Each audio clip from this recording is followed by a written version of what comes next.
yun na. Yung monthly, iba din. Okay, yung nagbabayad ng monthly, yun yung mga pasaway. Nagbabayad ng monthly, kay ganon. Sir, sa katapusan na, sir.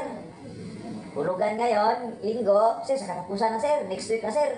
Dudublihin ko na lang, sir. Hindi mo nga kaya isang hulog lang, dudublihin mo pa. Mas lalong di mo kakayanin yan. Sir, wala kasi ako ngayon, sir. Di ko kaya isa lang hulog, sir. Next week na lang, sir, dublihin ko. Dapat sa next week, wala pa rin. Hindi pa rin kayang dublihin. Ha? Ano? Di pa rin kayang dublihin. Kasi nga, di nga kaya yung isa, dudublihin pa. Okay, so yan po, tatandaan po natin, ha. Okay, para hindi po maging pangit yung performance nyo dito kay Dungganon, ayusin nyo lang po yung performance nyo. Okay? Kaya nga may negosyo kasi diyan tayo kumukuha sa negosyo na hindi lang panghulog. Panghulog lang ba?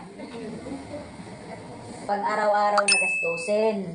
Kung ano yung mga gastusin nyo, araw-araw, diyan tayo kumukuha sa negosyo. Okay? Kaso nga lang, pagkatapos ng release, may negosyo, isang buwan lang, sarado na. No, o di kaya, pagpasa ng proposal, may negosyo. Kasi isi-check yung negosyo ni Mami, pag nagpasa ng proposal, gagawa ng BARS, pag-check business, may negosyo. Pagkatapos ng release, wala na.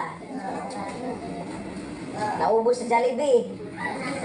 Isa lang pumunta dito, pero marami nag-aantay sa labas. Sasama sa Jollibee. Pagkatapos sa Jollibee, doon na naman sa Shopee. Sa shopping na naman. Hindi dapat, hindi ginamit sa negosyo. May ginamit sa negosyo sila.